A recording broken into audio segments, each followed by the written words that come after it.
इस क्लास का निम्नलिखित में से किसे सिंधु सरस्वती सभ्यता का एक महत्वपूर्ण केंद्र कहा जाता है? चार ऑप्शन आपके सामने है। सिंधु सरस्वती सभ्यता, दोस्तों सिंधु नदी और सरस्वती नदी ये दो वैसी नदियां जिनके किनारों पर बहुत सारी सभ्यताएं विकसित हुई, जिनको मुख्य तौर पर क्योंकि सिंधु घाटी यानी सिंधु नदी और उसकी सहायक नदियों के आसपास विकसित हुई, नाम पड़ा सिंधु घाटी सभ्यता। इसे हड़प्पा इसलिए बोल देते हैं क्योंकि इस सभ्यता का पहला उत्खनन स्थल हड़प्पा है। लेकिन हमारे राजस्थान में भी इस सभ्यता के अनेक स्थल हैं। उसमें से सबसे महत्वपूर्ण केंद्र कौन सा है? भागोर, रंगमहल, कालीबंगा, गिलूंड। उत्तर नंबर 3 कालीबंगा। कैसे कालीबंगा, कैसे काली चूड़ियां, यह पड़ता है हमारे हनुमानगढ़ जिले के कालीबंगा पीलीबंगा तहसील में। पीलीबंगा तहसील में कालीबंगा जगह। दोस्तों कालीबंगा के अलावा क्योंकि बागोर जो है वो सिंधु घाटी का नहीं है, बागोर दोस्तों यह मध्य पाषाणकालीन स्थल है। कौन सा है? मध्य पाषाणकालीन, जो कि माइक्रोलिथ कल्चर है। सूक्ष्म पाषाणों का, पाषाण उपकरणों का घर बोलते हैं इसे। बागोर, कोठारी नदी, भिलवाड़ा। रंगमहल, रंगमहल तकड़ी बात यह है, बहुत ही गजब की बात बताता हूं दोस्तों। दो नदियां हैं, एक है सरस्वती, एक है दृशदती। कहते हैं कि मूल रूप से यह सरस्वती नदी है, लेकिन आगे चल करके दो भागों में टूटी, आगे चल करके फिर एक हो जाएगी। यहां एक का नाम है दृशदती, एक का नाम है सरस्वती। वर्तमान में यह पाठ गग्गर नदी के नाम से जाना जाता है। वर्तमान में इसको हम गग्गर नदी के रूप में पढ़ते हैं। दोस्तों इन दोनों नदियों के आसपास वैसे देखा जाए तो सिंधु घाटी सभ्यता के अनेक स्थल है। कालीबंगा है, वेरी इंपॉर्टेंट। हनुमानगढ़ की कर्णपुरा है, और आगे चल करके बीकानेर की सोथी है, और आगे चल करके यहां अनूपगढ़ आएगा। अनूपगढ़ की बरोर है, इसमें बरोर नहीं है, आप बरोर लिख सकते हैं। बीकानेर की सोथी, अनूपगढ़ की बरोर, अनूपगढ़ की बरोर के पास में बिंजोर। बरोर और बिंजोर दोनों लिख देता हूं, बरोर और बिंजोर। दोस्तों ये सिंधु घाटी सभ्यता की स्थल है। तरखान वालों का डेरा ये भी यहीं आसपास है। तरखान वाला डेरा, तरखान वाला डेरा ये इधर ही है। जब दोनों आकर के मिलकर के सूरतगढ़ के आसपास मिलती है, कभी आपने सुना होगा सूरतगढ़ यहां है, सूरतगढ़ के आसपास ये मिल जाती है दोनों शाखाएं। आगे चल करके जब अनूपगढ़ की ओर जाती हैं तो रास्ते में बरोर, बिंजोर, तरखान वाला डेरा, ये सब कालीबंगा, पीलीबंगा है ना, कर्णपुरा, जो कि हनुमानगढ़ में तमाम सिंधु घाटी सभ्यता के स्थल है। जोरदार क्वेश्चन। और हाल ही में हम सोथी तो पढ़ ही चुके हैं, सोथी बीकानेर में है। एक हाल ही में जैसलमेर के रामगढ़ में सिंधु घाटी सभ्यता का स्थल हमारे सामने आया है, रातड़िया की डेरी। बहुत इंपॉर्टेंट है रातड़िया की डेरी, याद रखें, जोरदार क्वेश्चन है। यह थोड़े दिन पहले अखबारों में चर्चा का विषय भी था। जबकि हम यदि हरियाणा में बात करें तो हरियाणा में बनवाली है, उसके बाद में जैसे ही हनुमानगढ़ में प्रवेश करें तो मुंडा है शेरगढ़ के पास, अमरपुरा थेड़ी, करनीसर हो गया, सैजीपुरा हो गया, और कालीबंगा हो गया, पीलीबंगा हो गया, बिंजोर हो गया, बरोर हो गया, तरखान वाला डेरा। ये तमाम के तमाम सिंधु घाटी सभ्यता के स्थल है। जितने मैंने नाम लिए वो सारे सिंधु घाटी के, केवल रंगमहल को छोड़कर। कितनी गजब की बात है कि रंगमहल यहां पर है, सूरतगढ़ से पहले और पीलीबंगा के इधर रंगमहल। रंगमहल सभ्यता सिंधु घाटी का हिस्सा नहीं है, यह कांस्य युगीन सभ्यता है, कांस्य युगीन सभ्यता है। वेरी इंपॉर्टेंट, छोरो रट लेना, ठीक है। यह सिंधु घाटी का स्थल नहीं है। गिलूंड आहर सभ्यता का विस्तार है। हमारे इस क्वेश्चन का उत्तर नंबर 3 कालीबंगा। एक बहुत ही प्यारा क्वेश्चन आपके सामने है छोरो, बहुत ही गजब का क्वेश्चन। लोक साहित्य में किणरी गिनती नी हुए। दोस्तों इनमें से कौन सा लोक साहित्य में नहीं आता? लोकगीत, ख्याल या लोकनाट्य, एकांकी और पहेलियां। दोस्तों ये चार ऑप्शन है, इसमें उत्तर नंबर 3 जो है वो आपका लोक साहित्य में नहीं आता। लोक साहित्य में कौन नहीं आता? इन चारों में एकांकी नहीं आती। दोस्तों कुछ नहीं करना था, केवल आपको राजस्थान बोर्ड की 10वीं की किताब देखनी है। इस किताब के अंदर राजस्थानी साहित्य वाला पाठ है 9वां शायद, पेज नंबर में जा रहा हूं सीधा ही 98-99 पर। क्या मेरे को मिल जाएगा? अभी चेक कर लेते हैं। 98 और 99 ले भैया। दोस्तों 98, 99, 100 राजस्थान में लोक साहित्य में कौन कौन, यानी राजस्थान के अंदर या राजस्थानी भाषा का जो लोक साहित्य जिसको हम पढ़ते हैं उसमें कौन कौन शामिल है, मैं आपको बता रहा हूं, रट लेना। 26 आपके जनवरी 2026 में टपकेगा। राजस्थान लोक साहित्य में कौन कौन है, आप इसको ऐसे लेंगे दोस्तों। नंबर एक लोकगीत, अगले ने लिख दिया ऑप्शन, हमने भी लिख दिया। नंबर 2 लोक गाथा, नंबर 2 लोक गाथा। नंबर 3 लोक कथा, लोक कथा। नंबर 4 वात, 4 तो ये हो गई। उसके बाद में ख्याल और लोक नाट्य। छोड़ो, ये सब के सब क्या लिख रहा हूं मैं, राजस्थान में लोक साहित्य का हिस्सा लिख रहा हूं। एकांकी जो कि लोक साहित्य में नहीं आता, क्या है एकांकी, मैं इसकी चर्चा भी अलग से कर लूंगा। मैंने यहां लिखे हैं ये नाम, अब कुछ और भी लिख देता हूं दोस्तों। लोकोक्तियां, लोकोक्तियां भी बहुत सारी हैं राजस्थानी साहित्य के अंदर, जो कि एक प्रकार से लोक साहित्य में मानी जाती है या लोक साहित्य के अंतर्गत आती है। इसे राजस्थानी साहित्य का हिस्सा मानेंगे लोकोक्तियां। अब लोकोक्तियों में कौन कौन है, मैं नाम लिख रहा हूं, चलो रट लेना। नंबर 1 कहावतें, कहावतां या कहावतां 1। नंबर 2 पहेलियां, छोड़ो रट लेना, पहेलियां। नंबर 3 मुहावरा, मुहावरा। नंबर 4 आडियां, आडियां, आडियां को आप पहेलियां भी कह सकते हो वैसे। और एक बच गया ओखाना दोस्तों, ओ खाना, ओ खाना, वेरी इंपॉर्टेंट, छोड़ो रट लो। अब देखो दोबारा से आ जाओ टॉपिक पर। जनवरी 2026 में टपकेगा, मैं वीआईपी लिख देता हूं, छोड़ो वेरी इंपॉर्टेंट। ये लो भाई, ये लो वेरी इंपॉर्टेंट क्वेश्चन। जनवरी 2026, जनवरी 2026 में कर्मचारी चयन बोर्ड में टपकेगा। क्या टपकेगा, निम्नलिखित में से कौन राजस्थान के लोक साहित्य में आता है या नहीं आता। देखो, लोकगीत, लोक गाथा, लोक कथा, वात, ख्याल और लोक नाट्य, साथ ही साथ लोकोक्तियां जिनमें आडियां, कहावतां, पहेलियां, मुहावरा और ओखाना। रट लेना, छोड़ो ओखाना, ओखाना और आडियां वेरी इंपॉर्टेंट है। इस प्रकार से एक बहुत ही प्यारा क्वेश्चन जो आने वाली परीक्षाओं में हूबहू टपकेगा। मैं ईमानदारी से आपके लिए गजब की चीज लेकर आता हूं। आप कल्पना कर सकते हैं कि राजस्थान बोर्ड की 10वीं की किताब में किस पेज पर यह बात लिखी है। आप ढूंढते रह जाएंगे, आपको नहीं मिलेगी, लेकिन मैं जहां से बांचता हूं वो यहीं लिखा हुआ है। कोशिश करना, मिले तो मुझे कमेंट्स करके बताना गुरुजी कहां पर मिला। अगले क्वेश्चन की ओर चलना चाहता हूं। एक और जबरदस्त क्वेश्चन, एक और जबरदस्त क्वेश्चन आपके सामने स्क्रीन पर डाल देता हूं। चलिए भैया, यह हो गया एकांकी। अब एकांकी क्या है यह भी बता देता हूं दोस्तों। यह गद्य साहित्य है, यह गद्य का आधुनिक जो गद्य की विधा है उसमें शामिल है। जैसे कहानियां, उपन्यास, निबंध, नाटक, एकांकी, रूपक आदि में शामिल होती है। ये एक गद्य साहित्य है। चलिए भाई, अगला क्वेश्चन है असाहित्य कबीरी रचना कौन सी है। 4 ऑप्शन आपके सामने है। असाहित्य कबीरी रचना कौन सी है। बसंत विलास, हंसावली, मलय सुंदरी कथा और हंसावली। भाई 4 ऑप्शन है, असाहित्य के बारे में है उत्तर नंबर 2। दोस्तों इसके बारे में एक तकड़ी बात बताता हूं। मैं वैसे 3-4 दिन पहले एक क्वेश्चन बता रहा था, तो मैंने बताया था कि राजस्थानी साहित्य की एक प्रारंभिक रचना नाम है हंसावली, जो कि लगभग 14वीं शताब्दी में यानी 1370 में लिखी गई थी। दोस्तों ये कब लिखी गई, 1370 ईस्वी में लिखी गई। किसके द्वारा, कवि असाहित्य के द्वारा हंसावली लिखी गई। अब आपसे ये पूछे कि यह हंसावली क्या है। दोस्तों एक प्रकार से प्रेम आधारित काव्य है। क्या बोलेंगे इसे, प्रेम आधारित काव्य।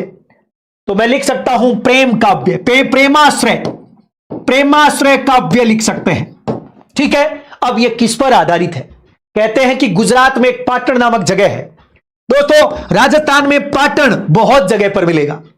राजस्थान में पाटन कहां कहां है। दोस्तों राजस्थान में पाटन सीकर में भी है, राजस्थान में पाटन दौसा में भी है। 2 जगह तो मैंने पढ़ा, और एक पाटन पड़ता है गुजरात में। दोस्तों जो दौसा में पाटन पड़ता है वो बांसखो के निकट पड़ता है। पाटन और चित्तौड़ी जहां पर नई नाच का मेला भरता है। जबकि एक पाटन सीकर में है, उस पाटन पर पाटन का किला है, दिल्ली के तोमर वंशीय राजाओं ने वो किला बनवाया और जहां पर आगे चल करके जयपुर और जोधपुर की संयुक्त सेना को पराजित करते हैं मराठा, अर्थात पाटन का युद्ध। वो है पाटन सीकर वाला। जबकि मैं बात कर रहा हूं गुजरात के पाटन की। एक तकड़ी बात बताता हूं, कहते हैं कि गुजरात के पाटन, दोस्तों पाटन गुजरात की एक राजकुमारी है जिसका नाम है हंसावली। बहुत ज्यादा हंसती थी वो, है ना, हंसावली। दोस्तों ये हंसावली नामक एक लड़की है गुजरात की राजकुमारी। इसकी और वहां के एक योगी, जो योगी था कोई जो भगवान शंकर को मानने वाला योगी नायक, दोनों के बीच के प्रेम कहानी है। योगी नायक दोनों के बीच की प्रेम कहानी है और जिसे लिखने का श्रेय है असायत कवि को। दोस्तों नाम है हंसावली। ये जोरदार, और इसको कहते हैं, ये राजस्थानी साहित्य की एक प्रारंभिक रचना मानी गई है। तो यहां हंसावली पूरी हो गई, लेकिन मैं बसंत विलास की भी चर्चा करना चाहता हूं। दोस्तों आपके सामने बसंत विलास लिखा है। कहते हैं कि यदि हम राजस्थानी भाषा में बसंत विलास की चर्चा करें, राजस्थानी भाषा में, तो राजस्थानी भाषा में जो बसंत विलास लिखा गया, दोस्तों यह 13वीं शताब्दी में लिखा गया है और इसका राइटर अभी भी अज्ञात है, मिला नहीं। लेकिन यदि यही बसंत विलास, आरपीएससी ने क्वेश्चन पूछा थोड़े दिन पहले कि बसंत विलास का संस्कृत भाषा में किसने लिखा, या बसंत विलास को संस्कृत भाषा में किसने लिखा। दोस्तों गुजरात के एक कवि थे उदयराज, मैं लिखना चाहूंगा, उदयराज नामक कवि है। उदयराज जो कि गुजरात के कवि, उदयराज गुजरात, इन्होंने संस्कृत भाषा में लिखा है। याद रखें, संस्कृत भाषा में। यदि राजस्थानी भाषा की बात करें तो 13वीं शताब्दी में रचना लिखी गई, लेखक अज्ञात है। लेकिन संस्कृत भाषा में गुजरात के कवि उदयराज ने लिखा बसंत विलास को। आरपीएससी में क्वेश्चन आया। अब इसके साथ एक बसंत विलास और एक है भीम विलास। कई बार क्वेश्चन आता रहे कि भीम विलास किसने लिखा, और छोरा मुझे भरोसा है कि यह भीम विलास का क्वेश्चन टपकेगा। भीम विलास, दोस्तों भीम विलास राजस्थान में चौहान वंश की जानकारी देती है। दोस्तों आपको याद होगा कि आपने कई बार सुना होगा कि राजस्थान में भीम विलास नामक जो रचना है, जो चौहान वंश से संबंधित जानकारी देती है, कवि शंकर राव के द्वारा लिखी गई है। दोस्तों किसके द्वारा? कवि शंकर राव के द्वारा। अब इसमें यह जो है किस भाषा में लिखी गई है, राजस्थान की किस बोली से संबंधित है? अहीरवाटी। क्वेश्चन आ चुका है तो मैं लिखना चाहूंगा अहीरवाटी। दोस्तों अहीरवाटी में लिखा गया है भीम विलास, जो कि कवि शंकर राव के द्वारा लिखा गया, चौहान वंश की जानकारी देता है, मुख्यतः रणथंबोर वाले चौहानों की, है ना, हमीर देव के बारे में बताता है। बहुत ही गजब की रचना है, वो आपके अहीरवाटी में है। तो मैंने बसंत विलास की चर्चा पूरी कर दी आपके सामने। फ्यूचर में कोई क्वेश्चन आएगा तो आपका गलत होगा नहीं। इसके अलावा एक तकड़ी चीज और दे रखी है इस क्वेश्चन में। दोस्तों लिखा हुआ है मलय सुंदरी कथा। मलय सुंदरी, दोस्तों एक है अवंती सुंदरी कथा, एक है मलय सुंदरी। मलय देश के राजा की पुत्री जिसका नाम है मलय सुंदरी, एक है अवंती राजा की पुत्री अवंती जिसके नाम पर है अवंती सुंदरी। अवंती यानी उज्जैन, उज्जैन का प्राचीन नाम अवंती मिला है, जबकि कन्नौज का कन्या कुंज मिलता है। और यह है मलय देश के राजा की पुत्री मलय सुंदरी कथा। दोस्तों यह किसने लिखी है? माणक्य सुंदर सूरी ने। मैं लिखना चाहूंगा माणक्य सुंदर सूरी। दोस्तों ये सुंदर सूरी जो है इन्होंने लिखी है, ये जैन साहित्यकार है जिन्होंने लिखी है मलय सुंदरी, जबकि अवंती सुंदरी कथा महाकवि दंडी ने लिखी है। दोस्तों अवंती सुंदरी, मैं लिखना चाहूंगा अवंती सुंदरी कथा किसकी है? अवंती सुंदरी कथा ये महाकवि दांडी की है, महाकवि दांडी या दांडी लिखना चाहूंगा, वेरी इंपॉर्टेंट। इस प्रकार से हमने 2 सुंदरियों की चर्चा कर ली है। वैसे आज इस पेपर में हमने 3 सुंदरियों की चर्चा करी है। हमने हंसावली की चर्चा कर ली, हमने मलय सुंदरी की चर्चा कर ली, हमने अवंती सुंदरी की भी चर्चा कर ली। अब मैं चर्चा करने जा रहा हूं 4थी सुंदरी, नाम है मानवती प्रबंध। दोस्तों मानवती प्रबंध को लिखने वाले एक भाट हुए जिसका नाम मिलता है हीर भाट। वेरी इंपॉर्टेंट है हीर भाट, याद रखें हीर भाट जो है उन्होंने लिखी है मानवती प्रबंध। एक प्रकार से हमने 4 सुंदरियों को एक ही क्वेश्चन में कवर कर लिया। हमारे इस क्वेश्चन का उत्तर नंबर 2 हंसावली इज राइट ऑप्शन। बहुत जोरदार क्वेश्चन था। मैं अगले क्वेश्चन की ओर चलना चाहता हूं। 5 के बाद 6ठा क्वेश्चन, एक बहुत ही प्यारा और बहुत ही जबरदस्त क्वेश्चन आपके सामने स्क्रीन पर है। क्वेश्चन है वीर सतसईरा रचनाकार कौन है? केसरी सिंह बारेट, हिंगलाज दान कविया, नाथू सिंह महियारिया और उदयराज उजक। दोस्तों वैसे सरसरी नजर से कोई नया बच्चा जिसने हाल ही में प्रतियोगी परीक्षाओं के दौर में प्रवेश किया है और यदि उसके सामने यह क्वेश्चन रख दिया जाए तो एक बार तो वो उचट जाएगा, एक बार तो वो झंकृत हो जाएगा, एक बार वो विचलित हो जाएगा। क्यों? क्योंकि वीर सतसई सामान्यतः हम सूर्यमल मिश्रण के बारे में पढ़ते हैं, शायद आप भी ऐसा ही करते होंगे दोस्तों। लेकिन आज इस क्वेश्चन का उत्तर होगा नाथू सिंह महियारिया। हम बात करने जा रहे हैं नाथू सिंह महियारिया के बारे में कि इन्होंने वीर सतसई लिखी। लेकिन नाथू सिंह से पहले 1857 की क्रांति के समय लोगों में वीरता, देशभक्ति का भाव पैदा करने के लिए एक बहुत ही गजब का खंड काव्य लिखा सूर्यमल मिश्र ने, जिसका नाम भी वीर सतसई है दोस्तों। वीर सतसई जो कि एक खंड काव्य है, खंड काव्य है, वेरी इंपॉर्टेंट है। खंड काव्य किसने लिखा दोस्तों? यह भी डिंगल भाषा में है, डिंगल भाषा में लिखा, यह सूर्यमल मिश्र ने लिखा। वेरी इंपॉर्टेंट है, सूर्यमल मिश्र ने लिखा है, वेरी इंपॉर्टेंट। पूत सिखावे पालन, मां के बारे में वो कहती है पालने में ही अपने बेटे को सिखा देती है कि अपनी मिट्टी के लिए मर जाना छोड़े, है ना। वीर सतसई बहुत गजब का खंड काव्य है। उसी को फॉलो किया आगे चल करके नाथू सिंह महियारिया। नाथू सिंह महियारिया को केसरी की उपाधि प्राप्त है, पता है आपको? उदयपुर में जन्म हुआ, नाम है इनका पूरा केसरी नाथू सिंह महियारिया। इनके बारे में मैं जितनी बातें करूं उतनी कम पड़ेगी। ये जितनी रचनाएं आपको दिखाऊंगा आप हैरान हो जाएंगे। उस जमाने में इतनी गजब गजब की रचनाएं लिख दी। नाम है नाथू सिंह जी। आओ मैं दिखा देता हूं नाथू सिंह जी के बारे में।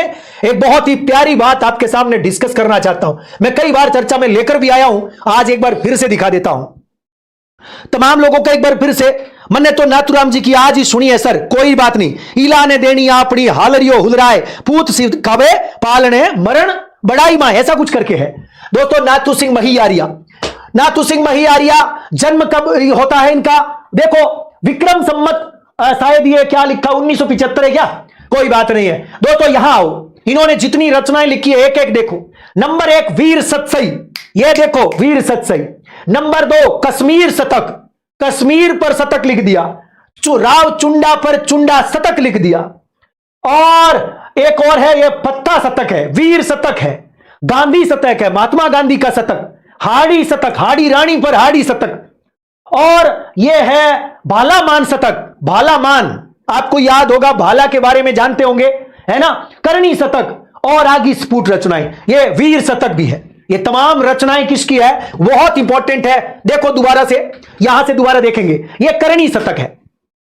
वीर सतसई एक, कश्मीर शतक, चुंडा शतक, फत्ता शतक, वीर शतक, गांधी शतक, हाड़ी शतक, भालामान शतक, करणी शतक और तमाम रचनाएं। यह है हमारे महान कवि साहित्यकार नाथू सिंह महियारिया। ये जोरदार क्वेश्चन छोड़ो, रट लेना। सूर्यमल मिश्र के बारे में भी हम बहुत सारी बातें करते हैं। उन्होंने वीर सतसई लिखा है, वो खंड काव्य है। राम रंजाट पहली रचना है, वंश भास्कर महाकाव्य है। और जब भी ऐसी कोई क्वेश्चन आए कि बताओ सूर्यमल मिश्र ने किस भाषा में लिखा है, ध्यान रखना डिंगल में। और नाथू सिंह महियारिया ने भी डिंगल शैली का उपयोग किया है। बहुत जबरदस्त क्वेश्चन। चलिए हमारा यह क्वेश्चन पूरा हुआ। हमारे इस क्वेश्चन का उत्तर क्या होगा दोस्तों? नाथू सिंह महियारिया। अगला क्वेश्चन आपके सामने, मोलेला गांव किस हस्तशिल्प कला के लिए प्रसिद्ध है? 4 ऑप्शन आपके सामने स्क्रीन पर, टेराकोटा, आभूषण, कपड़े पर छपाई और ब्लू पोट्री। दोस्तों मोलेला ग्राम जो कि राजसमंद में पड़ता है, टेराकोटा कला के लिए जाना जाता है। दोस्तों मिट्टी की गजब गजब की मन्नत मूर्तियां बनाना हो, मिट्टी के शानदार बर्तन बनाना हो, और मिट्टी की ऐसी मूर्तियां बनाई जाती है जिसमें लगता है कि निर्जीव में भी जान भर दी हो, अभी बोलेगी मिट्टी की मूर्तियां। ऐसी मिट्टी की मूर्तियां मोलेला गांव राजसमंद में देखने को मिलती है दोस्तों। इसे टेराकोटा कला भी कहते हैं, इसे मोलेला आर्ट भी कहते हैं। यह कुम्हार जाति का काम है दोस्तों। यह किस जाति का काम है? कुम्हार जाति का। अब सबसे पहले यह है कि टेराकोटा या मोलेला आर्ट में सबसे पहले क्या काम में लिया जाता है दोस्तों? गिल्ली मिट्टी। सबसे पहले गिल्ली मिट्टी लेनी है। अब इस गिल्ली मिट्टी को मजबूत करना है, यानी इसे कठोर बनाना है, मजबूत करना है, तो इसमें चावल की भुस्सी डाल देनी है। चावल की जो पराली होती है ना, उस पराली को पीस करके भुस्सी बना ली जाती है। दोस्तों आप ऐसे कहेंगे चावल की भुस्सी मिलाएंगे गिल्ली मिट्टी को कड़ा करने के लिए, और बाद में उसमें मिलाएंगे गधे का गोबर। क्वेश्चन आ चुका है कि मोलेला आर्ट में गिल्ली मिट्टी में क्या मिलाया जाकर उसे पकाया जाता है या मजबूत किया जाता है? नंबर 1 चावल की भुस्सी और गधे का गोबर। नंबर 2 गेहूं की तूड़ी और कुत्ते का गोबर। नंबर 3 गाय का गोबर। और नंबर 4 जंगली जानवर किसी और का गोबर। ये ऊंट का गोबर भी क्वेश्चन आया, उसमें एक ऑप्शन ऊंट का गोबर भी था। तो आपको याद रखना है चावल की भूसी और गधे का गोबर मिला करके मजबूत करके बाद में विभिन्न ढांचों में डाल करके और बाद में इसको तपाया जाता है। कुछ दिनों के बाद में वो गजब के बर्तन, गजब की मूर्तियां तैयार हो जाती है। चाहे वो मोहनलाल कुमार हो या खेमराज कुमार हो, इस कला के सिद्ध हस्त कलाकार है। और एक गजब की बात और बताता हूं, छोरो रट लेना, मोलेला गांव के अंदर ही, मोलेला गांव के अंदर एक बहुत ही गजब का मंदिर है। कभी मौका मिले तो जरूर जाके आना, राजसमंद में, नाम है खेड़ा देवी का मंदिर। दोस्तों कभी आपने सुना होगा, इसी गांव में, मोलेला गांव जो कि राजसमंद में, इसी गांव में खेड़ा देवी का मंदिर है। खेड़ा देवी का मंदिर है। राजस्थान बोर्ड की 10वीं की किताब कहती है कि जब मेवाड़ के अंदर दोस्तों एक बहुत ही गजब का लोक नाट्य गौरी, जिसका जब मंचन होता है तो भील जाति का भोपा सबसे पहले मंचन की आज्ञा लेने के लिए दौड़ करके मोलेला गांव में खेड़ा देवी के मंदिर में जाता है, जहां से आज्ञा प्राप्त होने के बाद ही वो खेल खेलने जाते हैं। क्या गजब का क्वेश्चन है। खेड़ा देवी का मंदिर इसी मोलेला गांव में है। मोलेला राजसमंद वेरी इंपॉर्टेंट है।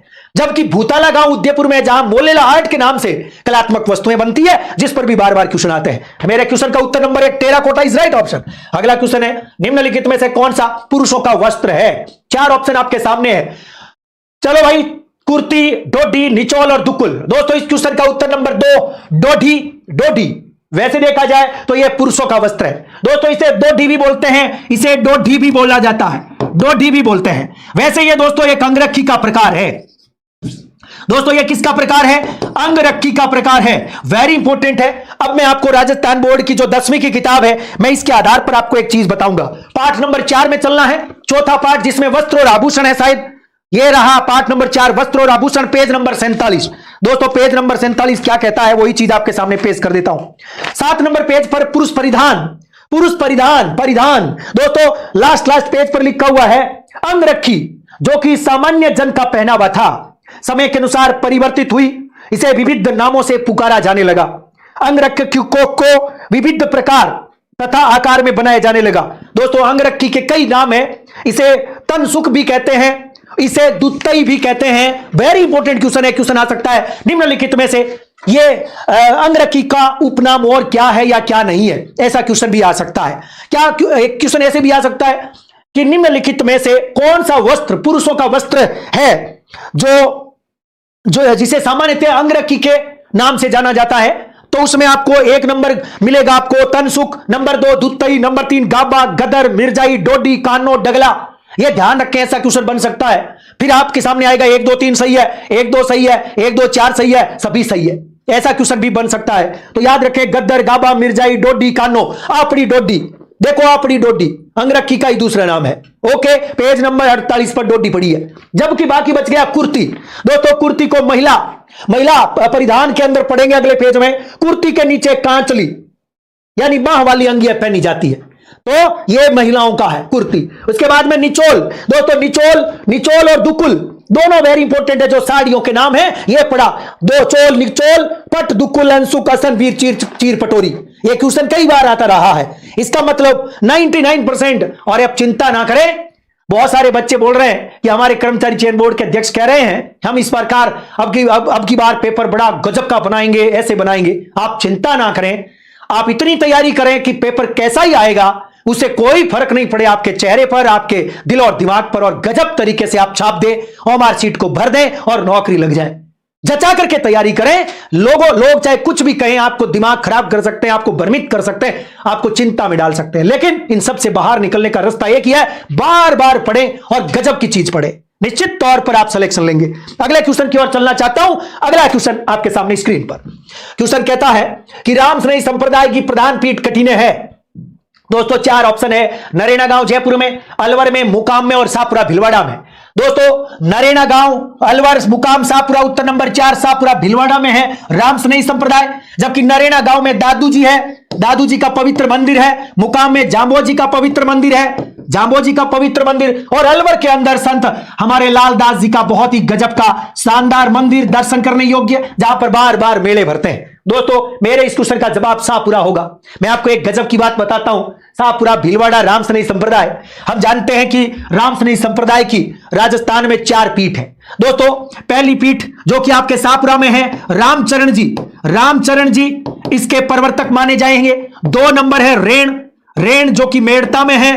दोस्तों मेड़ता और संत दरियाव जी, संत दरियाव जी इसके प्रवर्तक है। और नंबर 3 है आपके, 3 नंबर है बीकानेर का सीथड़ बीकानेर, जहां पर संत हरिराम दास जी है।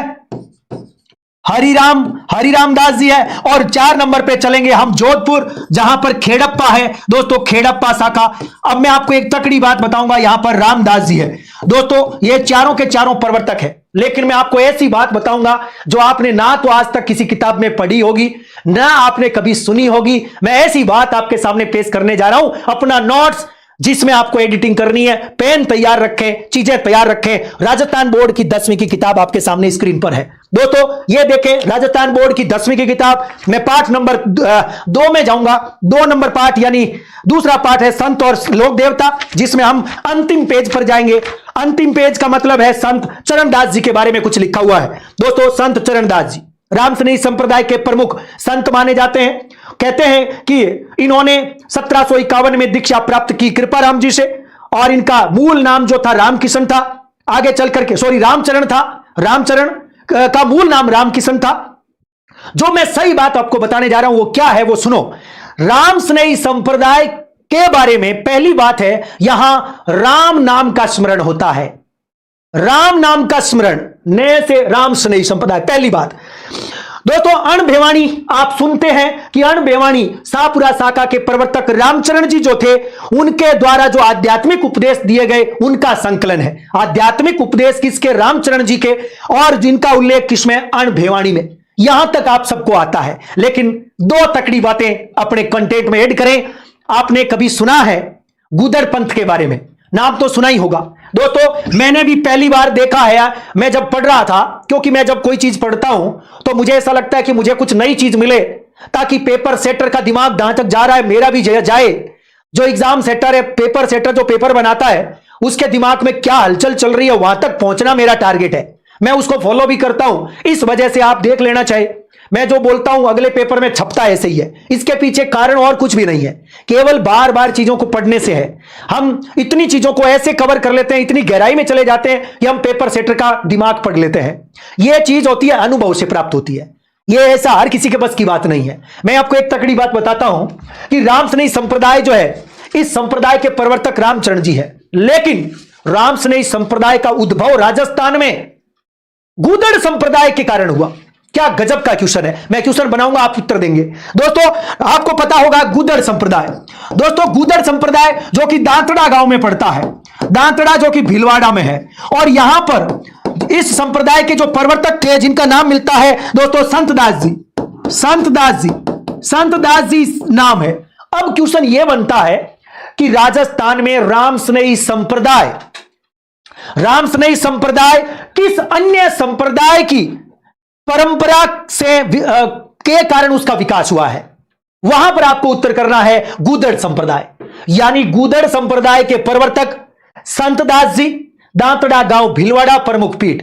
इसी संप्रदाय की वजह से, इसी संप्रदाय की परंपराओं के तहत आगे चल करके रामसनेही संप्रदाय जो है उसका विकास हुआ। यह बहुत ही जोरदार क्वेश्चन है, छोड़ो रट लेना। और एक तकड़ा क्वेश्चन और बताता हूं, बात है नवल राम जी की। आपने कभी सुना होगा नवल राम जी के बारे में। इसी संप्रदाय के हम 4 संत बार बार पढ़ते हैं, संत दरियाव जी, संत हरिराम दास जी, सर रामदास जी और रामचरण जी। लेकिन इन चारों में दूसरे नंबर के शानदार संत है, उनका नाम है संत नवल राम जी। छोड़ो रट लेना, रामचरण जी के बाद में नवल राम जी का नाम आता है। तो आज के बाद आप याद करेंगे दोस्तों, नाम है नवल राम जी।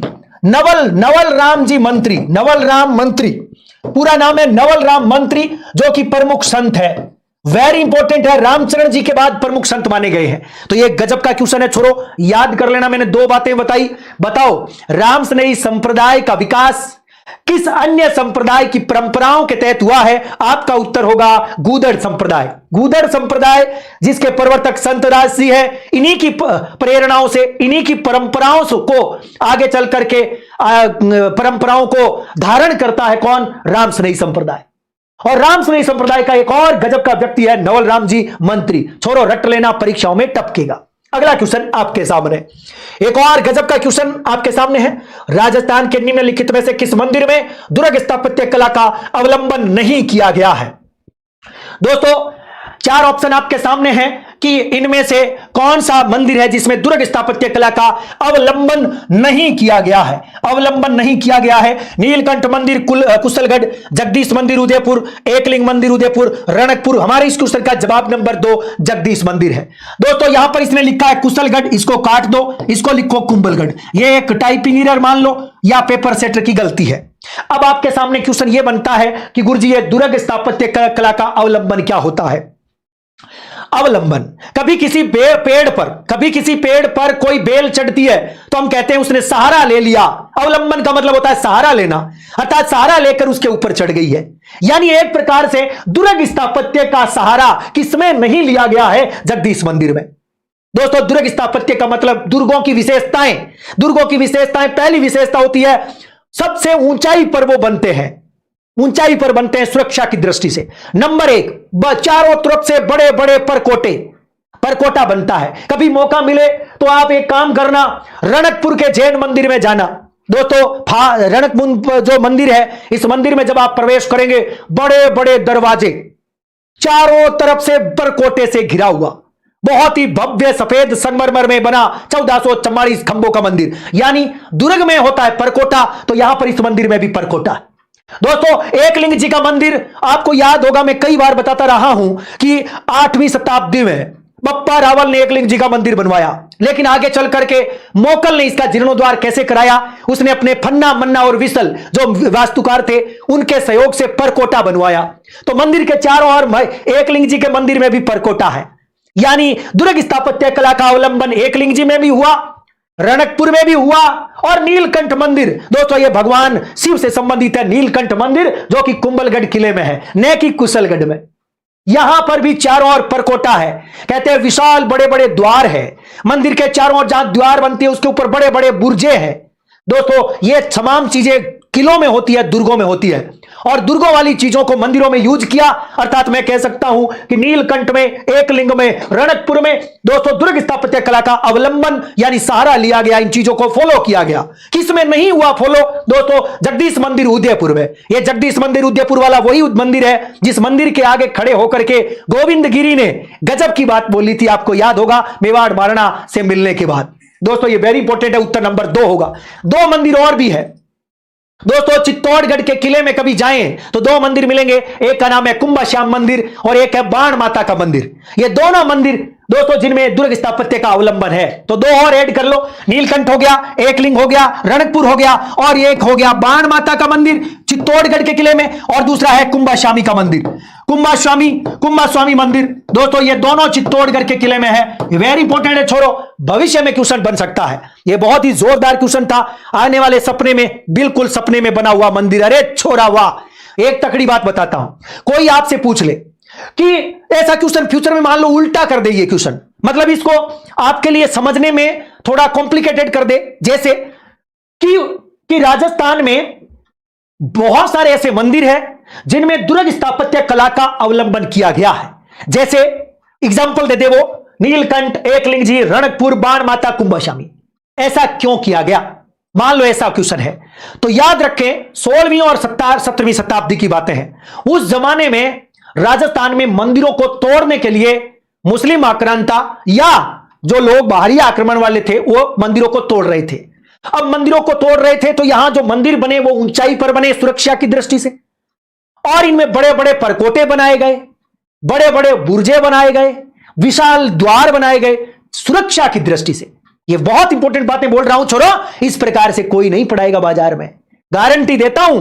लोग क्या करेंगे, क्वेश्चन बांचेंगे इसका, हाँ भाई क्या हो जाएगा, क्या हो जाएगा, इसका उत्तर ये हो जाएगा, हाँ जी ये हो जाएगा, ये हो जाएगा, चलो भाई चलते हैं, ये हो जाएगा। क्या हो जाएगा? कुछ नहीं होगा। केवल उत्तर बता देने से कुछ नहीं होगा। 360 डिग्री पर एनालिसिस करो कि पेपर बनाने वाला का बैंड बच जाए। ऐसे तैयारी करोगे तो निश्चित तौर पर सफलता मिलेगी। केवल ये हो जाएगा, ये हो जाएगा ही क्या हो जाएगा? कुछ नहीं होगा। आपका धंधा चल जाएगा, बच्चों का बिगड़ जाएगा। चलो अगला क्वेश्चन की ओर चलते हैं। अगला क्वेश्चन आपके सामने है, राजस्थान के कौन से क्षेत्र में गुलाबी गणगौर चैत्र शुक्ल पंचमी को मनाई जाती है? 4 ऑप्शन है, जयपुर, उदयपुर, पुष्कर और नाथ द्वारा। दोस्तों हम जानते हैं कि इस क्वेश्चन का जवाब नंबर क्या, गुलाबी गणगौर पूछी अगले ने, गुलाबी गणगौर यह है हमारा नाथ द्वारा। दोस्तों एक बात बताता हूं, हम थोड़े दिन पहले एक क्वेश्चन पढ़ रहे थे, 24 दर्शन और 24 उत्सव का चित्रण पढ़ रहे थे ना।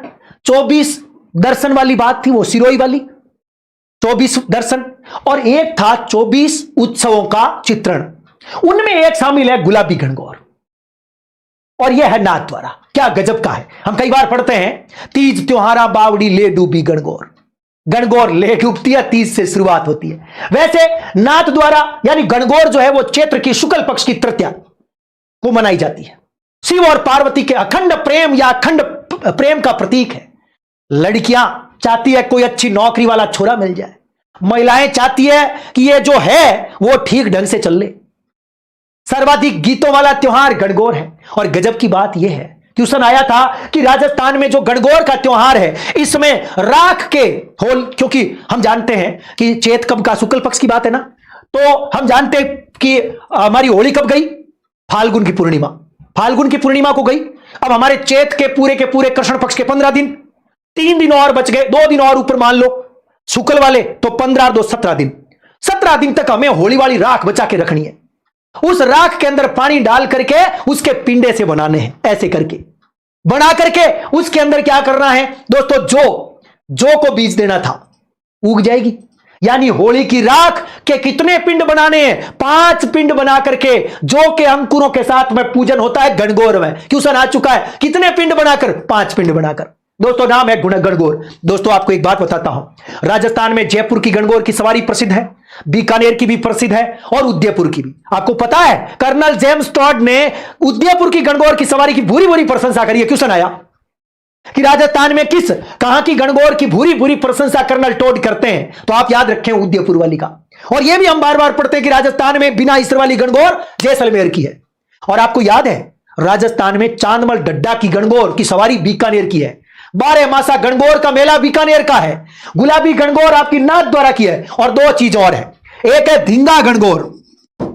दोस्तों धींगा गणगौर एक तो, और एक है धींगा गवर का मेला। ये दोनों में अंतर है। धींगा गवर मेला, इन दोनों में एक अंतर है। धींगा गणगौर क्वेश्चन आ जाए तो ये मेवाड़ की है। बैसाख की बैसाख की कृष्ण पक्ष की तृतीया, 15 दिन बाद, क्योंकि एक रानी नाराज हो गई थी, उसको राजी करना था।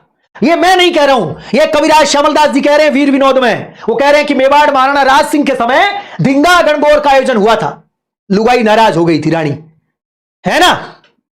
जबकि धींगा गवर मेला जिसे बेंत मार का मेला कहते हैं वो जोधपुर का है। वो चैत्र की शुक्ल पक्ष की तृतीया से बैसाख की कृष्ण पक्ष की तृतीया तक 15 दिन चलता है। दोनों में अंतर है। धींगा गवर का मेला जिसे बेंत मार बोलते हैं, क्या बोलते हैं, बेंत मार मेला, यह जुमारवाड़ यानी जोधपुर का है। दोस्तों ये जोधपुर का है और ये आपका मेवाड़ का है। ये दोनों में अंतर है, चिंता ना करें, जो लिखा है एकदम 100% सत्य है, कोई घबराने की जरूरत नहीं। अगला क्वेश्चन आपके सामने, बेंगू किसान आंदोलन का नेतृत्व किसने किया? रामनारायण चौधरी, विजय सिंह पथिक, मोतीलाल पटेल, हरिभाऊ उपाध्याय। 4 ऑप्शन है दोस्तों। उत्तर नंबर 1 रामनारायण चौधरी, क्योंकि बेंगू की बात है और बेंगू पड़ता है चित्तौड़ में। दोस्तों एक बात बताता हूं, हमारे यहां राजस्थान में आपको याद होगा, मैं जो बहुत इंपॉर्टेंट बात आपको बता रहा हूं कि वर्धा जो है महाराष्ट्र में पड़ता है, जहां से राजस्थान सेवा संघ का गठन 1919 में हुआ। आगे चल करके ये अजमेर में ट्रांसफर हो गई थी 1920 में। 1920 में जमनालाल बजाज और विजय सिंह पथिक के बीच में ठन गई, जिसकी वजह से राजस्थान सेवा संघ अजमेर आ गई थी 20 में। अब एक बात याद रखनी है कि 1920 के बाद राजस्थान सेवा संघ का मालिक कौन है? राजस्थान के सेवा संघ का मालिक है विजय सिंह पथिक यानी भूप सिंह। अब भूप सिंह के नेतृत्व में राजस्थान में, यानी राजस्थान सेवा संघ के नेतृत्व में, एक ही बात है, राजस्थान सेवा संघ के नेतृत्व में अनेक किसान आंदोलन चल रहे हैं। जैसे बिजोलिया किसान आंदोलन राजस्थान सेवा संघ के अंतर्गत चल रहा है। उसी दौरान राजस्थान सेवा संघ का कर्मठ और संस्थापक सदस्य नाम है रामनारायण चौधरी, जिसको भेजा गया विजय सिंह पथिक के द्वारा बेंगू चित्तौड़ में। बोला कि यार तुम बेंगू में जाकर किसान आंदोलन का नेतृत्व करो। और उसी दौरान इन्होंने बूंदी के अंदर बूंदी किसान आंदोलन, बरड़ किसान आंदोलन का नेतृत्व करने के लिए किसको भेजा? हमारे नैनू राम शर्मा को। ये कितनी तकड़ी बात बता रहा हूं। और खुद कहां रहे? बिजोलिया में। अब बात आती है बेंगू किसान आंदोलन। दोस्तों आपको याद होगा कि वैसे भैरूकुंड नामक जगह मेलान भिलवाड़ा में, जहां पर किसान एकत्रित हो गए, लाग बाग बहुत ज्यादा थी, परेशान थे और ट्रेंच ने गोली चलवा दी। ट्रेंच ने गोली चलवा दी। रूपा जी और कृपा जी धाकड़ शहीद हो गए। कौन से गांव में? गोविंदपुरा गांव में क्वेश्चन आ चुका है। दोस्तों एक बात बताता हूं, वोल्सेविक समझौता भी आपको पता होगा। वोल्सेविक समझौता के बारे में जानते हैं? वैसे तो वोल्सेविक समझौता रशिया में हुआ। उसमें क्या था कि ठिकानेदार और जनता के बीच में समझौता हुआ। उसको सरकार ने, रानी राजा ने मानने से इनकार कर दिया था। उसको वोल्सेविक समझौता नाम दिया गया। उसी के अनुरूप हमारे बेंगू के अंदर ठाकुर अनूप सिंह और राजस्थान सेवा संघ के बीच में समझौता हुआ। समझौते में कुछ लाख बाग कम करने की बात हुई थी। अब समझौता हो गया ठाकुर के बीच और राजस्थान सेवा संघ के बीच, लेकिन मानने से इनकार कौन करता है?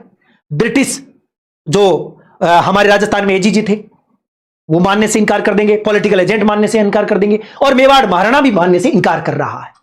इसलिए इसको वोल्सेविक समझौता नाम दिया गया। ये बहुत इंपॉर्टेंट है, याद रखें, कई बार क्वेश्चन में आता रहता है ना। हमारे इस क्वेश्चन का Ramnarayan Chaudhary is right option है ना। अगला क्वेश्चन, राजस्थान भाषारी बोलियां रे में नहीं गिनी जे। दोस्तों 4 ऑप्शन है, इनमें से कौन सी बोली है, ये भाषारी कौन सी बोली है जो राजस्थान के अंतर्गत या राजस्थानी में नहीं है? मारवाड़ी राजस्थान में है, पश्चिमी राजस्थान में बोली जाती है, और इसकी साहित्यिक शैली डिंगल है। मेवाड़ी दोस्तों मेवाड़ में बोली जाती है, और मेवाड़ में भी मेवाड़ी 2 तरीके से, यदि वो पहाड़ी इलाकों में है तो उसे पर्वती मेवाड़ी, और मैदान में बोली जाती है तो उसे मैदानी मेवाड़ी, मेवाती। अलवर भरतपुर में बोली जाती है मेवाती। बघेली हमारे यहां नहीं, बघेल खंड में बोली जाती है, हमारे नहीं। हमारे इस क्वेश्चन का उत्तर नंबर 4 बघेली इज राइट ऑप्शन। एक और जोरदार क्वेश्चन है, आजादी के बाद जोधपुर के कौन से शासक अपनी रियासत को एक स्वतंत्र इकाई रखना चाहते थे? 4 ऑप्शन आपके सामने स्क्रीन पर है। आजादी के बाद जोधपुर के शासक अपनी रियासत को स्वतंत्र यूनिट रखना चाहते थे। हनुमंत सिंह, महाराजा उमेद सिंह, महाराजा भीम सिंह, भोपाल सिंह। उत्तर नंबर 1 महाराजा हनुमंत सिंह। दोस्तों इनका नाम एक और है, इन्हें हणूत सिंह भी बोला जाता है, इन्हें हणूत सिंह भी बोलते हैं। मैं हणूत सिंह की एक कहानी आपको बताना चाहता हूं। आपको याद होगा कि जब राजस्थान का संयुक्त राजस्थान बन चुका था, तीसरा चरण पूरा हो गया। अब राजस्थान के पूरे संयुक्त राजस्थान को आगे बढ़ाना है, और 4 बड़ी रियासतों का इसमें विलय कैसे हो, इस पर मंथन चल रहा था।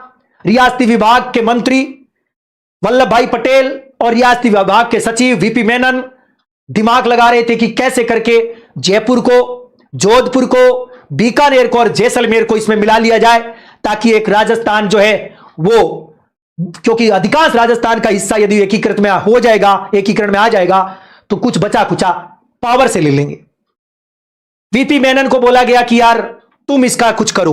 वीपी मेनन उदयपुर गए हुए थे, और पीछे से भाई साहब हनुमंत सिंह पाकिस्तान वाले जिन्ना से अटखेलियां कर रहे थे। बोले कि मैं तो उधर जाऊंगा। इस बात का पता वीपी मेनन को चला, और वो दौड़ करके वहां पहुंच गए जोधपुर, और कहते हैं कि चर्चा चली, और चर्चा चलते चलते अंततः छोटी मोटी बीच में हॉट टॉक हुई, बंदूक भी तनी, बहुत कुछ हुआ। अंततः भाई साहब को मानना पड़ा। कोई बात नहीं, मैं साइन कर देता हूं। गजब की बात तो यह कभी आपने सुना ही नहीं होगा। एक बात बताता हूं, हनुमत सिंह ये वो व्यक्ति है जिसको आगे चल करके, क्योंकि हम जानते हैं हीरालाल शास्त्री की सरकार बनेगी। आपके 30 मार्च 1949 को एकीकरण का 4था चरण हुआ, जिसमें हमारी 4 बड़ों रियासतों को मिला दिया गया संयुक्त राजस्थान में, वृहत राजस्थान बन गया। अब हमारा मंत्रिमंडल बनने जा रहा है। मंत्रिमंडल की घोषणा भी हो गई है 30 मार्च को कि कौन मुख्यमंत्री बनेगा, यानी प्रधानमंत्री बनेगा। उस जमाने में प्रधानमंत्री होते थे, आजादी के बाद में भी प्रधानमंत्री नाम चलता था स्टेट में, लेकिन यह प्रधानमंत्री शब्द कब खत्म हुआ स्टेट के लिए? वो हुआ 26 जनवरी 1950 को, जब संविधान लागू हुआ। तब तक प्रधानमंत्री नाम लिया जाता था। अब प्रधानमंत्री जी कौन है? हीरालाल शास्त्री है। उनको 30 मार्च 1949 को बोला गया कि तुम मुख्यमंत्री, प्रधानमंत्री हो, तुम्हारा मंत्रिमंडल तैयार करो। उस मंत्रिमंडल में हनुमंत सिंह को शामिल किया गया। कितनी प्यारी बात है। और इस पूरे मंत्रिमंडल ने शपथ कब ली थी? 7 अप्रैल 49 को। छोड़ो, रट लेना। इस क्वेश्चन का जवाब नंबर 1 हनुमंत सिंह। अगला क्वेश्चन, निम्न में से राजस्थान में कौन सा जिला मरु त्रिकोण का भाग नहीं है? दोस्तों जोधपुर, जैसलमेर, बीकानेर, बाड़मेर। उत्तर नंबर 4, ये कल हमने कर लिया क्वेश्चन। उत्तर नंबर 4, चौथ माता किस जनजाति की कुल देवी है? 4 ऑप्शन है। चौथ माता भील जनजाति, मीणा, सांसी और कंजर। दोस्तों चौथ माता कंजर जनजाति। चौथ का बरवाड़ा, कभी मौका मिले सवाई माधोपुर की तरफ जाते हो तो दोस्तों चौथ माता का मंदिर जरूर देखें। मैं चौथ माता के मंदिर में एक बार गया था, चिलचिलाती धूप में गया था, सीढ़ियों पे चढ़ भी गया था, क्योंकि वहां चप्पल नीचे खोल के जाना पड़ रहा था। मंदिर में जाना है लेकिन सीढ़ियों में छतरी भी थी, फिर भी हालात खराब थी, गर्मी का समय था, क्योंकि माता ने बुला लिया। माता कह रही है मैं कंजरों को अकेलों को नहीं बुलाती, सबको, हर कोई आ जाओ है और अपना हिस्सा लेके जाओ। तो यहां कंजर जनजातियों की कुल देवी हो सकती है ना, लेकिन अपन भी जाना चाहिए। दोस्तों एक क्वेश्चन आया कि राजस्थान में पुष्करणा समाज यानी पुष्करणा ब्राह्मण, अब आपको पता है कि राजस्थान में पुष्करणा ब्राह्मण कहां रहते हैं? ब्राह्मण जो होते हैं उसका एक हिस्सा है पुष्करणा, ज्यादातर बीकानेर में, जैसलमेर के पोखरण में भी है, जैसलमेर में मिल जाएंगे। कोई आपसे पूछे कि पुष्करणा ब्राह्मणों की कुल देवी बताओ, याद रखें उष्ट्रवाहिनी माता।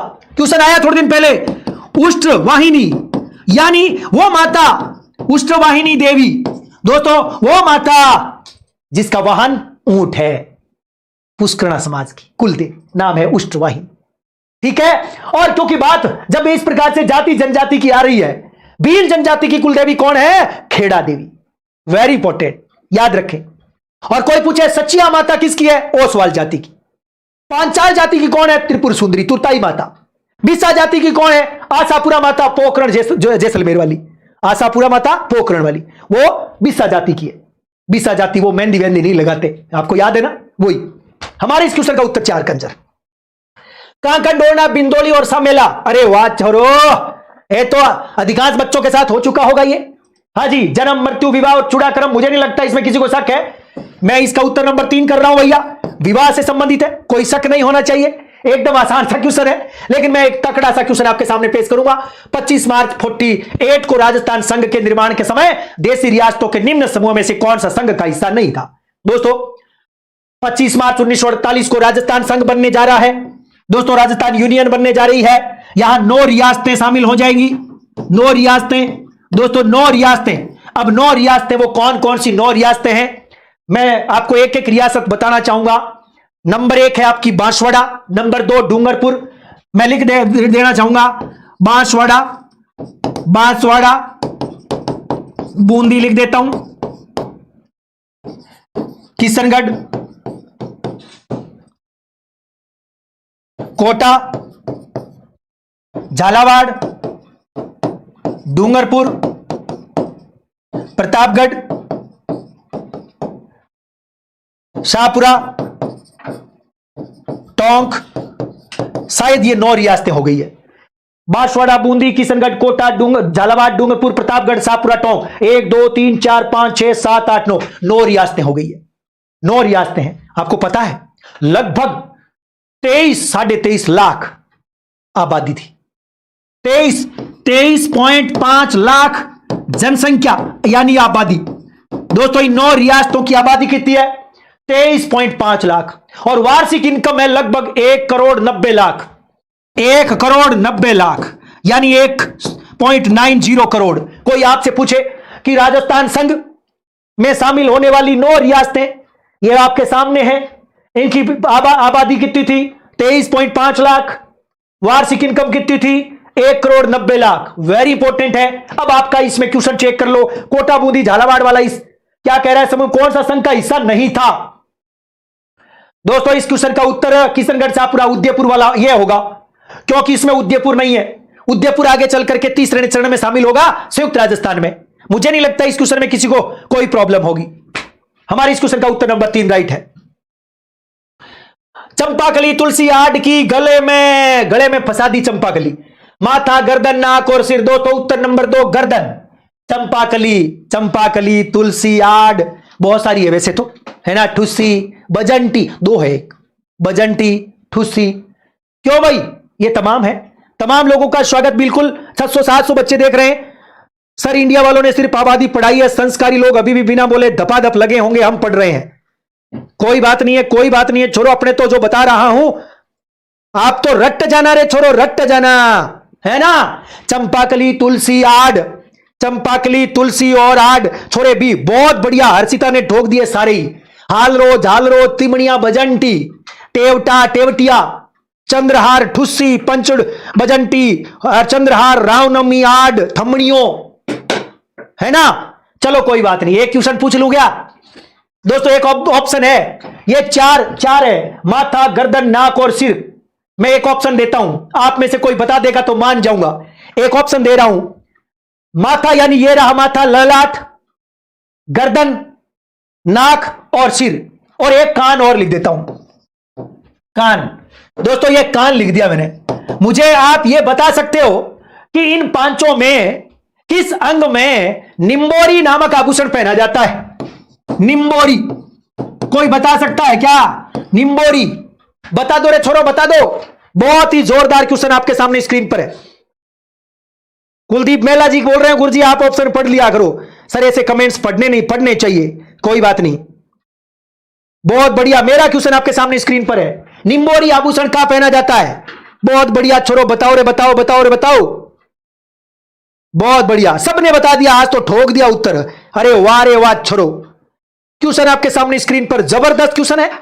निम्बोरी मैंने पूछी है, वैसे मैं पूछना नहीं चाह रहा था, लेकिन मेरा मन कर गया कि यार छोरों को पूछ लेते हैं, क्या पता उनको याद हो। क्यों भाई? चलिए भैया, इस क्वेश्चन का उत्तर, क्या बात है, मारवाड़ी नस्ल। अरे निम्बोरी याद रखो, सुनो, गले में ही है। मैं जानबूझ करके आपको परेशान करना चाह रहा था ताकि आपकी अक्ल यहां आ जाए, है ना। निम्बोरी भी गले का है, गलती मत करना छोरो, है ना। बहुत बढ़िया, अरे वाह रे वाह छोरो, वेरी गुड। अगले क्वेश्चन की ओर। हाला झालारी कुंडलियां काव्य रचना के सृजक कौन है? दोस्तों हाला झालारी कुंडलियां मोहन आलोक, ईश्वरदास, ठाकुर जस्सा जी और बांकीदास। दोस्तों इस क्वेश्चन का, क्योंकि हाला झालारी कुंडलियां है, कवि ईश्वरदास। दोस्तों एक बात आपको बताना चाहूंगा, एक रचना है हरिरस, हरिरस, हरिरस, एक है हरजस, हरजस। दोस्तों इन दोनों के बारे में एक आपको बता देता हूं बात। हरिरस रचना और हाला झालारी कुंडलियां, ये दोनों रचनाएं कवि ईश्वरदास की है। कवि ईश्वरदास के बारे में एक तकड़ी बात बताऊं क्या? दोस्तों एक बार क्वेश्चन आया, राजस्थान में किस कवि को लोक आस्था में परमेश्वर के सम्मान माना जाने लगा? परमेश्वर यानी लोक आस्था में, दोस्तों लोक आस्था में इन्हें परमेश्वर कहा गया है। परमेश्वर बहुत इंपॉर्टेंट है हमारे कवि ईश्वरदास जी। इनकी दो गजब की रचनाएं, हाला झालारी कुंडलियां और हरिरस। जबकि हरजस भगवान कृष्ण को, राम जी को संबोधित करते हुए गाए जाने वाले भजन, और मीरा हरजस गाया करती थी। याद आ गया। और बांकीदास के बारे में आप जानते हैं दोस्तों, बांकीदास वो आदमी है जो कि मारवाड़ के राजा मान सिंह के दरबारी थे। कवि बत्तीसी, कोई भूल सकता है क्या बांकीदास के बारे में? दोस्तों एक गजब की बात बताना चाहता हूं बांकीदास के बारे में, एक तकड़ी बात है मेरे पास। इन्होंने लिखा है कवि बत्तीसी, कवि बत्तीसी। कोई आपसे पूछ ले कि बताओ कवि बत्तीसी में क्या है, तो आप बता देना डिंगल शब्द का पहला प्रयोग इसी रचना में है। कोई आपसे पूछे ना कि राजस्थानी साहित्य में जो डिंगल शैली है उसका पहला प्रयोग कहां हुआ, आप बताएंगे कवि बत्तीसी में। जबकि बांकीदास की ख्यात आपको पता ही है, मारवाड़ की ख्यात, जोधपुर राज्य की ख्यात, वो भी इन्होंने लिखा। एक लिखा आयो अंग्रेज मुलक रे ऊपर, यह भी बांकीदास ने लिखा। लेकिन एक तगड़ी बात और बताऊं, एक तगड़ी बात बताऊं, आप कल्पना भी नहीं कर सकते वो चीज बताने जा रहा हूं। बांकीदास जी का जन्म वैसे भांडियावास गांव में हुआ। भांडियावास वर्तमान में पंचभद्रा में पड़ता है, पंचभद्रा के तहत आता है भांडियावास, वहां जन्म हुआ बांकीदास जी का। दोस्तों आपको एक बात बताता हूं, कल्पना नहीं कर सकते आप, कभी आपके सामने क्वेश्चन आ जाए, बताओ वीर विनोद किसने लिखी, तो क्या कहोगे? जैसे अभी थोड़ी देर पहले वीर सतसई आई, दोस्तों वीर सतसई नामक रचना आई, तो हमने दो कवियों की चर्चा करी। हमने सूर्यमल मिश्रण की बात भी कर ली हमने, और हमने नाथू सिंह महियारिया भी चर्चा में ले लिया। अब मेरे सामने है वीर विनोद। दोस्तों कभी क्वेश्चन आ जाए, छोड़ो रट लेना, कविराज श्यामल दास वेरी इंपॉर्टेंट है, और एक व्यक्ति का नाम है बांकीदास। छोड़ो रट लेना, बाजार में कोई नहीं बताएगा ऐसे। वीर विनोद नामक रचना दो लोग लिखते हैं, कविराज श्यामल दास ऑप्शन में नहीं आए तो ठोक देना बांकीदास, यानी बांकीदास ने भी वीर विनोद लिखी है और कविराज श्यामल दास ने भी। जबकि कविराज श्यामल दास ने जो वीर विनोद लिखी है वो कविराज श्यामल दास ने पूरी करी है। शुरुआत किसने करी है? मेवाड़, क्योंकि वैसे देखा जाए शुरुआत इन्होंने करी है, लेकिन शुरुआत किसके समय हुई? सज्जन सिंह से पहले शुरू हो गई थी, शंभू सिंह के समय। क्वेश्चन आ गया कि वीर विनोद नामक रचना जिसमें मेवाड़ के इतिहास के बारे में है, इसको लिखने के लिए किसके समय शुरुआत हुई लिखने की? तो याद रखें शंभू सिंह के समय क्वेश्चन आया। पूरी किसके समय हुई? सज्जन सिंह के समय। किसने लिखी? कविराज श्यामल दास ने। लेकिन बांकीदास ने भी वीर विनोद लिखी है, और यह भी याद रखें। कैसा लग रहा है? आनंद आ रहा है कि नहीं आ रहा? छोड़ो बताओ। अगला क्वेश्चन आपके सामने, कातली नदी पर है। चार ऑप्शन है, आहड़, कालीबंगा, गणेश्वर और बेराट। दोस्तों कातली नदी पर कौन है? आहड़ है, कालीबंगा है, गणेश्वर और बेराट है। दोस्तों मेरे को याद नहीं आ रहा है कौन है, लेकिन मैं गणेश्वर करना चाहता हूं। दोस्तों कातली खंडेला की पहाड़ी से निकल करके सिक्कर झुंझुनू होती हुई चूरू के पास सीमा पर जाकर के नौरंगपुरा गांव के पास में यह विलुप्त हो जाती है, कातली नदी। दोस्तों कातली नदी के बारे में एक तकड़ी बात है, इस नदी के किनारे दो बड़ी गजब की सभ्यताएं फूली और फली। दो सभ्यताओं में पहली सभ्यता है दोस्तों, नाम है गणेश्वर, और एक सभ्यता है सुनारी। गजब की बात तो यह है कि जो गणेश्वर सभ्यता है वो ताम्र कालीन सभ्यता है, यानी ताम्र जननी है, जबकि सुनारी सभ्यता जो कि लोहा युगीन सभ्यता है, लोहा युगीन सभ्यता है। ये दोनों सभ्यताएं हमारी कातली नदी के किनारे फली और फूली। गजब की बात तो यह है कि कातली नदी का पानी रोक करके दोस्तों गणेश्वर सभ्यता के पास में जो बांध बनाया गया था उस जमाने में, आज से कम 4000 साल पहले, 5000 साल पहले गणेश्वर सभ्यता की बात कर रहा हूं मैं, जहां बांध बनाया गया वो पूरा का पूरा बांध पत्थर से था। किससे था? पत्थर से, और वो पत्थर था अरावली का पत्थर। और आज अरावली पूरे राजस्थान में टूट चुकी है, अरावली का सीना जर्जर हो चुका है। और कहते हैं एक बात कि आदमी को तोड़ दिया जाए, आदमी को खोखला कर दिया जाए, आदमी के कपड़े उतार दिए जाए और उसके बाद में उसको बचाने की बात हो तो क्या कहा जाए?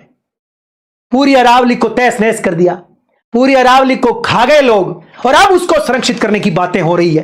क्या बात है, गजब की बात है ना? चलो कोई बात नहीं। हमारी इस क्वेश्चन का उत्तर number 3 Ganeshwar is right.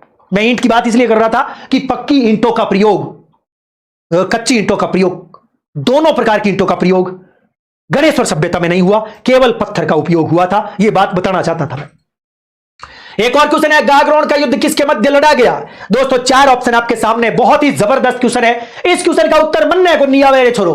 Gagron का युद्ध किसके मध्य लड़ा गया? महमूद खिलजी प्रथम और राणा कुंभा, महमूद खिलजी द्वितीय और मेदिनी रॉय, महमूद खिलजी प्रथम और ईडर रायमल, महमूद खिलजी द्वितीय और राणा सांगा। दोस्तों आपके सामने है गागरोन का युद्ध। दोस्तों महमूद खिलजी, अब एक बात आपको याद आ गई तो बता देता हूं, यह युद्ध जो है जो कि लगभग 16वीं शताब्दी में होता है, 16वीं शताब्दी में 1519 में, 1519 के अंदर गागरोन का युद्ध होगा, 1519 में। अब 1519 में इनमें कौन है चेक कर लो। महाराणा कुंभा नहीं हो सकते क्योंकि महाराणा कुंभा बहुत पहले चले गए। अब बात 1519 की है तो यहां पर दोस्तों यहां से राणा सांगा हो गए। राणा सांगा उत्तर भारत में प्रतापी शासक है इस समय। इधर महमूद खिलजी द्वितीय है, मालवा के शासक।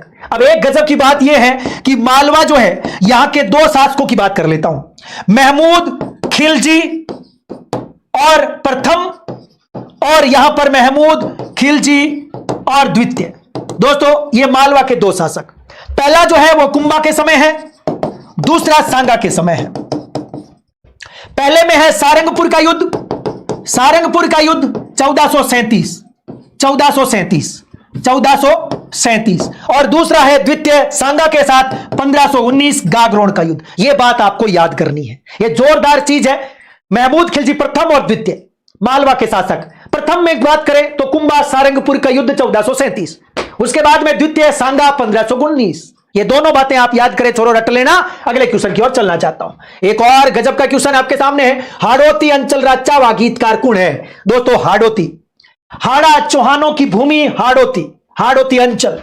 4 ऑप्शन आपके सामने है, गीतकार कौन है? रघुराज सिंह हाड़ा, गणेश लाल व्यास, रेवतदान चारण, चंद्र सिंह हाड़ा। उत्तर नंबर 1 रघुराज सिंह हाड़ा। रघुराज सिंह हाड़ा हाड़ौती अंचल के गीतकार है, वेरी इंपॉर्टेंट है, वैसे झालावाड़ के हैं। हाँ जी, इनकी एक रचना बहुत गजब की है, घूघरा। घूघरा नामक जो कविता है वो बहुत इंपॉर्टेंट है, याद करें। पोथी है वैसे इनकी, है ना, पोथी। पोथी का मतलब एक प्रकार से किताब, उस जमाने में लिखी हुई। घूघरा अच्छा क्वेश्चन है, याद करेंगे। चलो अगला क्वेश्चन है, मेवाती रूप बोली, अहिरवाटी, देवड़ावाटी, डडकी, राजावाटी। दोस्तों मेवाती यानी अलवर और भरतपुर के वो इलाके जहां मेव बाहुल्य क्षेत्र है, वहां पर मेवाती बोली जाती है। और इसकी उपबोली कौन है? देवड़ावाटी, राजावाटी, डडकी। उत्तर number 1 Ahirwati is right option. हाँ जी, क्यों भाई, मेवाती की उपबोली पूछी अगले ने। और मेवाती के बारे में एक तगड़ी बात बताना चाहता हूं। मेवाती जो है ना, अलवर और भरतपुर के क्षेत्र में बोली जाती है, लेकिन इसके बारे में क्वेश्चन आया कि राजस्थान की वह कौन सी बोली है जो पश्चिमी हिंदी। एक बात सुनो, जैसे ये भारत है, गौर से सुनना, एक तकड़ी बात बोल रहा हूं, ये भारत है, ठीक है, ओके, मैं इस प्रकार से भारत बना दिया है। ये भारत का पूर्वी हिस्सा, ये पश्चिम है, ये उत्तर है और ये दक्षिण है, ओके। हिंदी यूपी वाला हिस्सा और बिहार वाला हिस्सा, यहां पर मुख्यतः हिंदी बोली जाती है, और यहां की हिंदी यूपी बिहार वाली जो हिंदी है उसकी तुलना मैं कर ही नहीं सकता किसी के साथ। ठेठ हिंदी यही बोली जाती है, जबरदस्त हिंदी। अब हमारे लिए यह तो पूर्व है हमारे लिए, लेकिन यदि हम बात करें केवल हिंदी भाषा के लिए, बात करें कि हिंदी भाषा के लिए पूर्व कौन सा है, हिंदी भाषा के लिए पश्चिम कौन सा है, हिंदी भाषा के लिए उत्तर कौन सा है, हिंदी भाषा के लिए दक्षिण कौन सा है, तो मैं इसको ऐसे डिवाइड कर देता हूं, ये लो, ओके। ये हिंदी भाषा के लिए उत्तरी इलाका, ये हिंदी भाषा के लिए दक्षिणी इलाका, ये हिंदी भाषा के लिए पूर्वी इलाका, और ये हिंदी भाषा के लिए पश्चिमी इलाका। चलेगा, कोई शक थोड़ी है, मैं केवल हिंदी भाषा की बात कर रहा हूं, क्योंकि यूपी और बिहार वाले इलाके में हिंदी बोली जाती है। मैं इसको उत्तर दक्षिण पूर्व पश्चिम में डिवाइड कर देता हूं हिंदी भाषा को। अब बताओ, हिंदी भाषा, हिंदी के लिए मैं कहूं कि ये पश्चिमी हिंदी कौन सी होगी, यहां वाली, यही होगी ना। और यहां मेरा राजस्थान है, और राजस्थान में बोली जाती है राजस्थानी।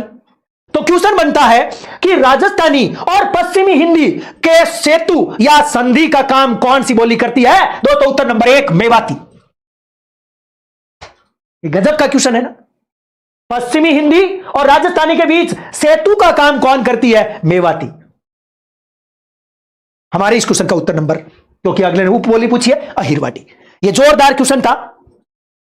अगला क्वेश्चन है, गुर्जर प्रतिहार वंश के किस शासक ने अपने पराक्रम से गुर्जरों की प्रतिष्ठा को पुनः स्थापित किया? नागभट्ट प्रथम, देवराज, कक्कुक और नागभट्ट द्वितीय। दोस्तों अगले ने क्वेश्चन पूछा है कि गुर्जर प्रतिहार वंश के किस शासक ने अपने पराक्रम से गुर्जरों की प्रतिष्ठा को पुनः प्राप्त किया?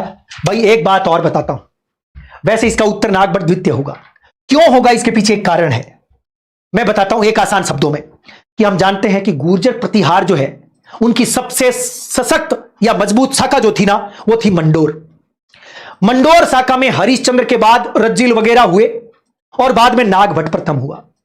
नागभट्ट प्रथम हुआ वो अच्छी बात है, उसने लगभग 833 तक अच्छा काम किया। उन्होंने कई जगह को अपना हिस्सा बनाया, जैसे मेड़ता को बनाया, भीनमाल को बनाया, है ना, जालोर को बनाया, और दशरथ शर्मा तो यहां भी कहते हैं कि वो कन्नौज आपके उज्जैन को भी बना चुके थे राजधानी। ठीक है। कुवल्यमाला उद्योतन सूरी कहते हैं कि वैसे वत्सराज की राजधानी थी, लेकिन उससे पहले ये भी बना चुके थे। अब इसके बाद में धीरे धीरे 100 वर्षीय युद्ध चल रहा है। 100 वर्षीय युद्ध चल रहा है, नागभट्ट गया काम से, वत्सराज भी चला गया। अब 100 वर्षीय युद्ध को जीतने का काम ये करेगा। 100 वर्षीय युद्ध जो है उसको जीतेगा नागभट्ट, और जीत करके कन्नौज को राजधानी बनाएगा। आपको याद होगा कन्नौज को राजधानी यही बनाता है, जबकि कन्नौज को और कोई दूसरे जो इससे पहले हुए वो राजधानी बना ही नहीं पाए। वत्सराज ने बहुत प्रयास किया, बना नहीं पाया, यही बनाएगा। तो इसलिए मैं कह सकता हूं कि इसने अपने पराक्रम से गुर्जरों की प्रतिष्ठा को पुनः प्राप्त करना का काम किया और कन्नौज को राजधानी बनाया, 100 वर्षीय युद्ध का अंत किया। इसी की एक उपाधि है कर्ण, परम भटारक महाराजाधिराज, यह भी उपाधि है इसकी। अगला क्वेश्चन दोस्तों, क्वेश्चन कहता है कि 18वीं शताब्दी में राजस्थान में रेण, शाहपुरा, सींथल, खेड़प्पा किस संप्रदाय के केंद्र थे? मुझे नहीं लगता इसमें किसी बच्चे को कोई शक होगा। रामसनई संप्रदाय, उत्तर number 2, Ramsnehi is right option. Devyani Kund कहां स्थित है? 4 ऑप्शन, उदयपुर, टोंक, जयपुर, झालावाड़। दोस्तों देवयानी कुंड ये आ गया भैया, अभी एक कल हमने चर्चा में लिया था जयपुर में, यह है देवयानी कुंड, जयपुर में है। जबकि आपके कल हमने चर्चा में लिया था कि धाबाई कुंड कहां है? धाबाई का कुंड दोस्तों ये बूंदी में है। धाबाई कुंड कहां है? बूंदी में। ठीक है, धाबाई का कुंड देवयानी। और एक चीज और, देवयानी के बारे में हमने कल चर्चा कर ली, कमल कुंड की भी बात हुई थी कि सांबर में कमल कुंड भी है, देवयानी कुंड भी है, धाबाई का कुंड बूंदी में है। जबकि दोस्तों बीकानेर में, जहां पर बीकानेर के राजा महाराजाओं की छतरियां हैं, देवी कुंड सागर, उसकी भी हमने चर्चा करी थी। देवी कुंड सागर यह बीकानेर में है। ये एक प्रकार से दो एक जैसे नाम थे जो हमने कल चर्चा में लिए थे। अगला क्वेश्चन, निम्न में से सुमेलित करना भैया। 4 ऑप्शन आपको मिलान करना है, एक तरफ प्रसिद्ध स्थल है तो दूसरी तरफ जिला। नंबर 1 अमरेश्वर महादेव मंदिर, देवी कुंड, ये पुड़ियोरे छोड़ो, देवी कुंड, यो देवी कुंड, आप इसे देवी कुंड या देवी कुंड सागर बोल सकते हैं, देवी कुंड सागर, ये रहा बीकानेर। मिला दो रे भैया, मिला दो, मुझे नहीं लगता किसी को शक होना चाहिए। और अमरेश्वर महादेव मंदिर, अब अमरेश्वर महादेव मंदिर सवाई माधोपुर में है, अब बीसल देव टोंक में हो जाएगा, और अंधेश्वर पार्श्वनाथ जी बांसवाड़ा। क्यों भाई, मुझे नहीं लगता इसमें किसी को शक होगा, एकदम आसान सा क्वेश्चन है। चलो अगला क्वेश्चन चेक कर लेते हैं। अगला क्वेश्चन आपके सामने है, त्रिपुर सुंदरी एक प्राचीन मंदिर है जो कि बांसवाड़ा के किस गांव में है? दानपुर में, बोदला में, उमराई में। उत्तर नंबर 3 उमराई गांव इज राइट ऑप्शन। छोड़ो, उमराई गांव बांसवाड़ा में है त्रिपुर सुंदरी, तुरताई माता, पांचाल जाति की कुलदेवी, पांचाल जाति की कुलदेवी। ठीक है, इसमें कोई शक नहीं है। तुरताई माता, महालक्ष्मी, कई नाम बोल सकते हैं आप।